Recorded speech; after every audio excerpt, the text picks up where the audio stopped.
Chilling tales for dark nights.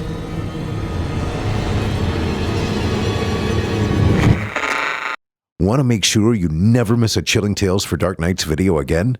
Be sure to subscribe and hit that bell to turn on notifications. The following interactive performance is a 4th round entry in Chilling Tales for Dark Nights' 4th annual Evil Idol voice acting competition. And you, listener, get to help decide who will be crowned this year's grand champion and the winner of a $500 cash prize. Voting is simple. Following the performance, simply click the thumbs up icon on this video if you'd like this contestant to be crowned champion, or the thumbs down if you'd like to see them be eliminated. Voting on this entry will conclude 1 week after the date of its posting. Thank you, and good luck to all of our contestants. Today marks the 20th anniversary of my father's death. Taken away by a single, senseless act. It just so happens that today is also my birthday. He'd been working late, as he often did, regardless of birthdays or holidays. I understood it was a painful memory for him, and though our relationship had always been a bit strained, I never blamed him for making a living. Because as a single father, he had a lot on his mind, and I respected that.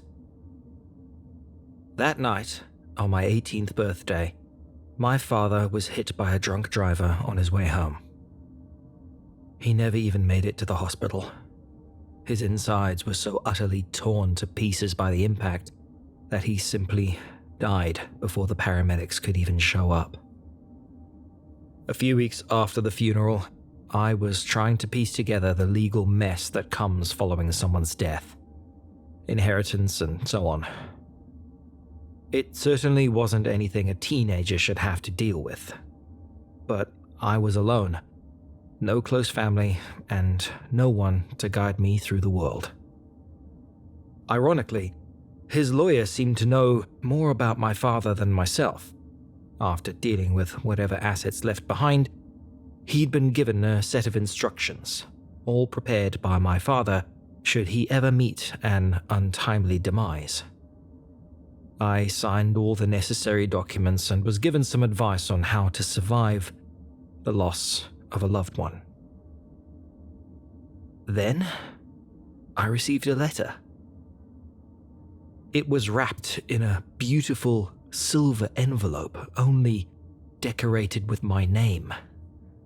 I opened it, careful not to rip it apart, and started reading.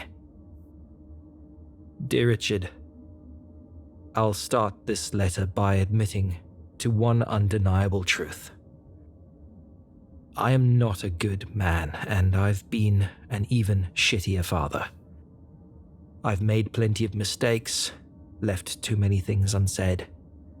I could make up the excuse that I'm simply a product of my time and the people that raised me, but I'll cut the bullshit and just apologize. Your mother died while giving birth. It's a hard fact to live with, and though I've seemed cold at times, I need you to know that I never blamed you for any of it. How could I? You came to this world as a beautiful little creature, never asking for life, yet appreciating every moment of it. I'm writing this on your birthday. You've just turned 18 and I'm staying behind at work to finish this up. I don't think I'll hand it to you yet. I'm still not done dealing with my own issues. But I promise that as soon as I'm able to man up, I'll tell you all the things I should have as you grew up. That I'm proud of you. That I love you. I wish I could say this to your face, but I'm a coward. Taught myself that emotions are for the weak. So, for now, I'll put this on paper. It'll be waiting among my other things, and my last will and testament, should anything ever happen to me. But that'll hopefully be many years from now, and by then, you won't even need this letter to remind you. You're a better man than me, Rick, I hope you know that. I'm sorry I haven't been a better father, but I'll promise I'll change. I love you, Dad. My father had died the same day he wrote that letter.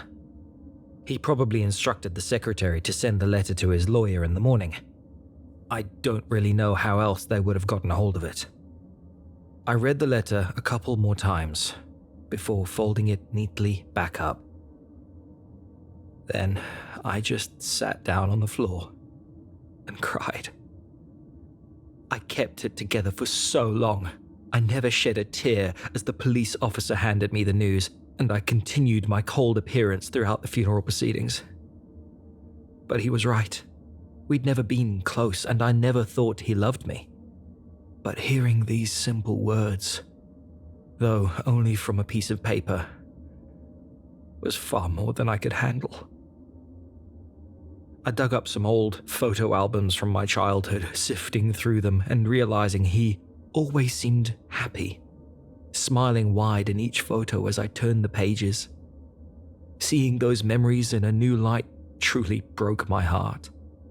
We'd left so much unsaid, but all the emotions were there, shown through the smiles on our faces and the moments we shared. That's what truly mattered. Not the words that could have been said, but the time spent together. And that would have been it. My father had passed and life moved on. I kept the small house for myself. It had already been bought and paid for, and I kept on with my studies. Then, 1 year later, on my birthday, I received another letter. It was beautiful. Silver envelope, just like the last one. Encased in a pattern of vines and bizarre-looking symbols just small enough to remain hidden at first glance. In the center, it simply said my name, written crudely but not without charm. His handwriting was unmistakable. The letter, without a doubt, came from my father, but how had he sent it 1 year past his demise? I thought about it briefly and figured he must have instructed his lawyer to send a letter on my birthday each year. It sounded unlike something he would have done, but I'd already been surprised the last year, so I just opened it and started reading. Dear Richard, where do I begin? I'm not even sure this letter will reach you considering where I am, but I'm giving it a shot anyway. It's been exactly 1 year since my death. Though I have to admit, time works a bit differently here. It feels like 100 years have passed since you turned 18.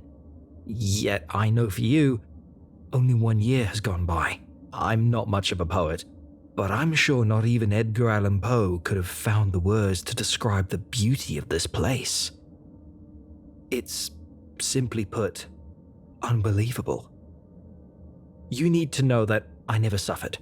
The car hit me at such speed that it killed me instantly. No pain, nor any memory from the incident. My world just disappeared. And a moment later, I woke up surrounded by the most beautiful light. Where here is, I'm not exactly sure. I suppose it's heaven, though I can't say exactly what I did to deserve such a gift. It's like a city, stretching endlessly as far as I can possibly see. Buildings, spires covered in silver that stretch up into the sky, hiding among the clouds above, perfectly constructed and each magnificent in their own way.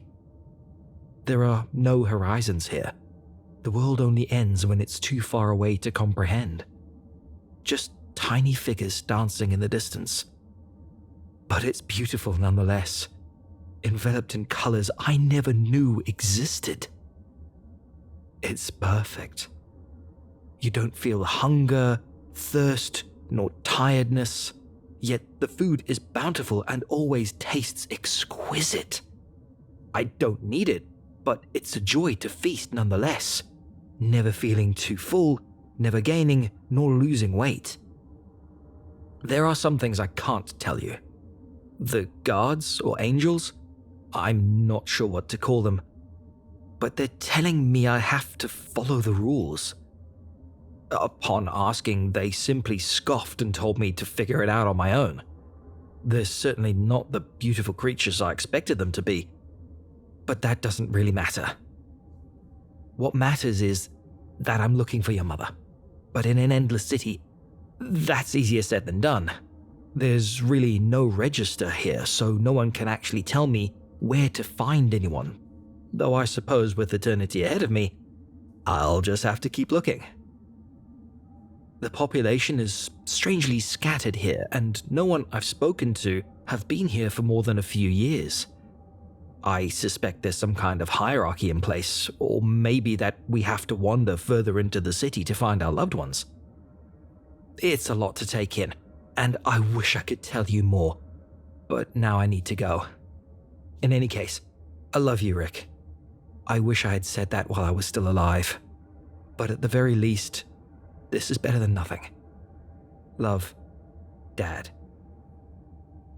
I wasn't sure how to react. Sure, it was his handwriting, but it had to be some kind of joke. I called up his old lawyer and asked if he'd sent the letter on behalf of my father. He denied it, saying that his job had ended the moment I signed over my father's remaining assets here on Earth.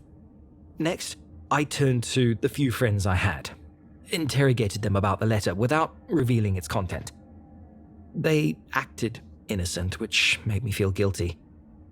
They'd been great as long as I'd known them, always there for me, and without them, I couldn't have survived the passing of my father. So, without any further solutions, I let it go. I put the letter alongside the rest of my father's belongings and forced myself to move on. I almost forgot. I truly did. Then the third letter arrived. Yet again, on my birthday, exactly 1 year later. Dear Richard, I found her. After an impossibly long search, I finally found her. Your mother, Helen, the love of my life. I knew she had to be here. She'd always been one of the best people I knew. I guess I should explain. As I said in my last letter, time doesn't flow as you would expect, at least not here. Despite that, we keep track of it like we do back on Earth. I suppose it makes it easier to look out for your loved ones. It just feels longer. Your mother, she's not exactly herself. I found her on top of one of the spires. Rick, I've never seen her like this. She looks nothing like the woman I knew and loved before. Yet I know it's her. I can feel it in my heart. She's so skinny, emaciated and on the brink of starvation. I didn't even realize that could happen. I myself haven't eaten in weeks, yet I feel completely fine. She just keeps repeating the same sentences over and over. I don't understand. I tried to be good. What did I do wrong? I tried to convince her to leave with me, but she doesn't even recognize who I am anymore. And I can't simply force her, believe me. I've tried. Up here, it's just impossible to do anything to anyone against their will. I realized that when I tried to write about what I saw on the first day, but found I couldn't form the words. It's hard to describe, but we have free will here as long as we follow the rules. Anything else is literally impossible. The angels turned their attention to me after I hung around your mother for more than a few days. They told me to leave her alone. I tried to explain, but they wouldn't listen. I had to leave her, Rick. I couldn't stand to see her like that, but I'll keep checking up on her, I promise. Once I tried the few ideas I could think of, I asked some other people here for help, but most of them, like myself, new and clueless. The few veterans I've found only tell me to let it be. That I'll get myself in trouble if I keep messing around. I have to go. They're looking at me. I love you, Rick. I hope we don't see each other too soon. Just live a good life. It's far too short. His handwriting seemed rushed towards the end. I must have read the letter a dozen times, trying my best to figure out what was going on. Since I had no means of tracking the letter, I couldn't do much other than listen to my gut. As strange as that might sound, I believed every word. I decided I would respond, that I would write to my dad and see what happened. Honestly, I felt kind of stupid as I put the letter down on my doorstep, expecting it to magically vanish during the night. But even the smallest chance at contacting the afterlife was one worth taking. Of course, when I opened the door the following day, it was still there, mushy with smudged ink from a small storm that passed during the night. Defeated, I could do nothing but wait for another year to pass. As my birthday rolled around, I hatched a plan to catch whoever delivered the letters.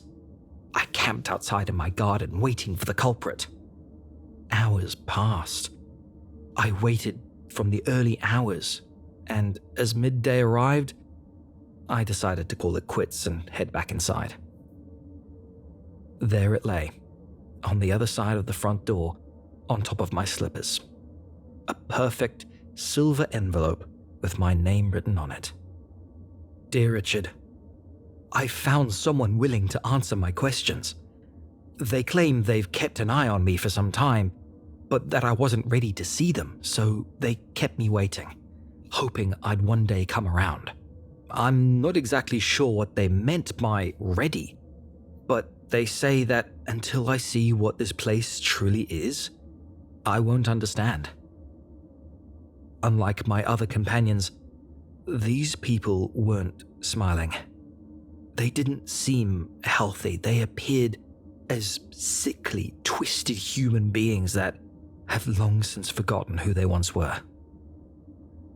They gave me a heads up, though, that time only passes as fast as we need it to, that a year can feel like a century, or it can pass by in a week, whatever that means.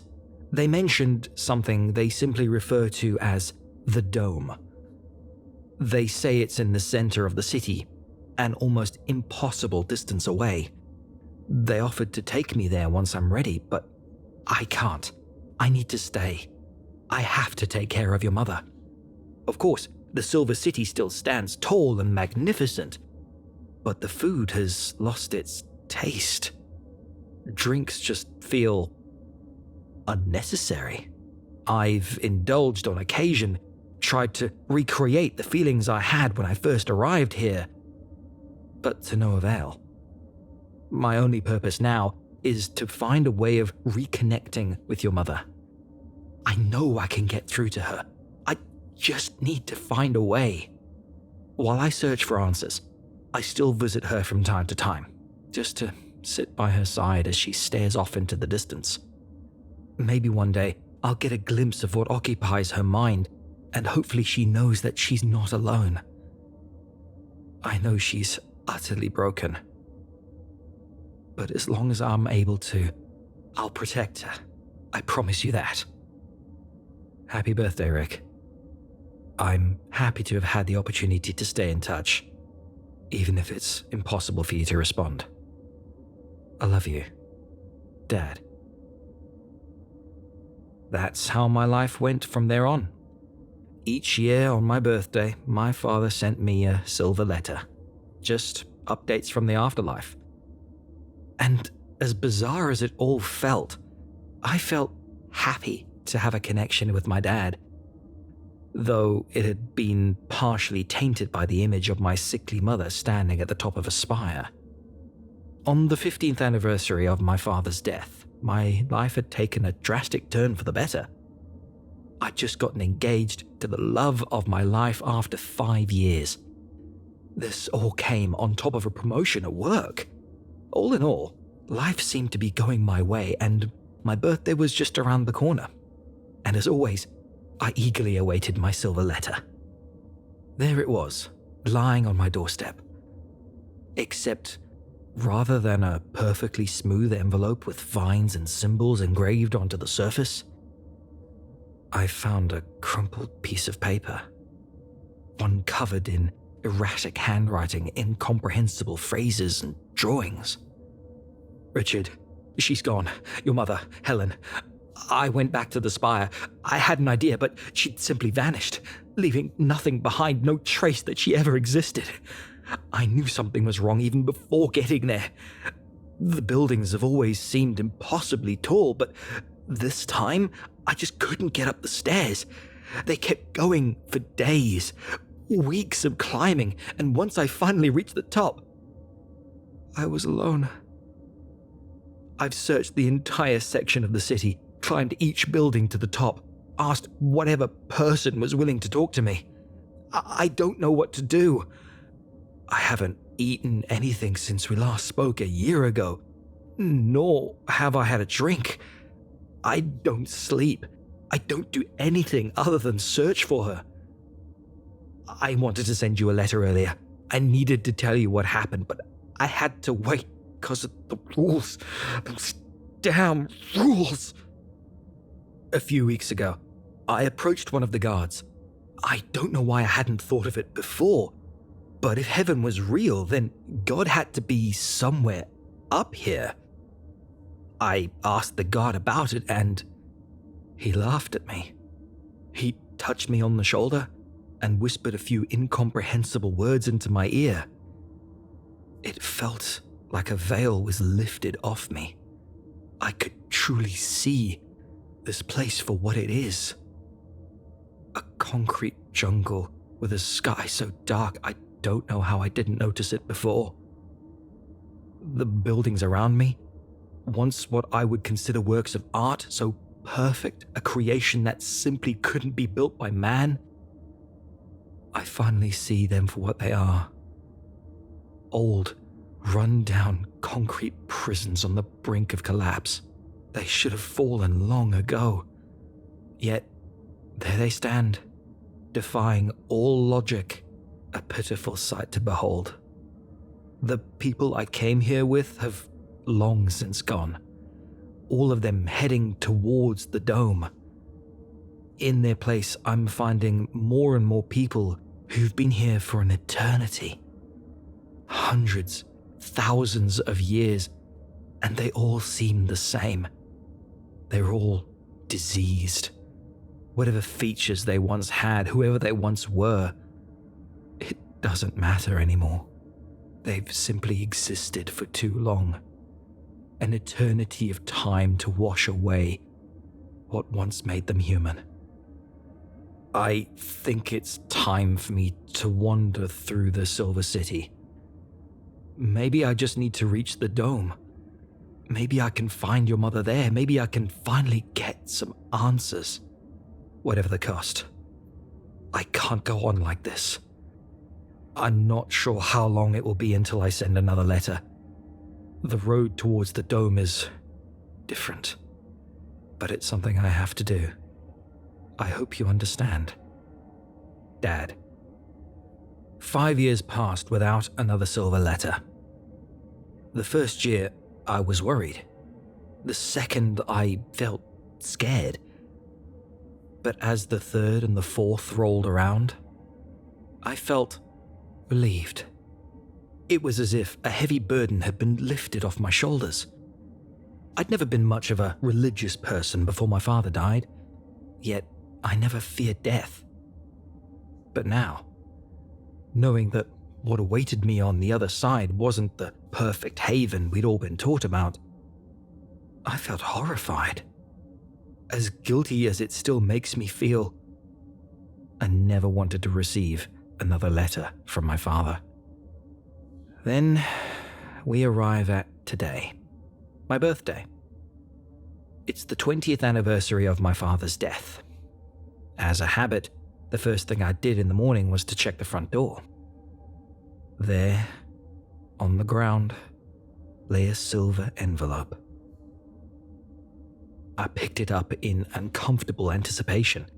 My heart raced as I held it with trembling hands. Crudely drawn pictures covered the front, symbols I couldn't decipher, and a drawing of a dome-like structure surrounded by bizarre shapes that I assumed to be twisted spires. On the inside, I found another letter. It was filled with meaningless phrases, jumbled words and sentences I couldn't understand. It was a mess of erratic handwriting, nonsensical and horrifying. From the several pages filled to the brim with text of varying sizes, all I could make out was the following. They gave us everything we wanted, all the imaginable pleasures of the world and more, only to take it away piece by piece until there was nothing left but the memory of better times. A cruel joke played on us by whatever creatures rule this place. I thought this was heaven, but it's not. I'm in hell. We're all in hell. But it's not a punishment. It never was. It's just all there is. Death is the beginning of a nightmare that never ends, and there's no way out. No alternative. I'm going to enter the dome now. I don't know what I'll find on the other side, but I feel this is the last letter I will ever send you. Enjoy what life you have left, Richard, because once it's over, you'll be right here by my side. Thank you for listening. I'm your host, Steve Taylor, reminding you that if you haven't already, don't forget to cast your vote for this contestant via either a thumbs up or a thumbs down vote. New entries will be posted throughout the month. Be sure to tune in and vote for each of them and help decide who becomes the next evil idol. Until next time, turn off the lights and turn on the dark. Chilling tales for dark nights.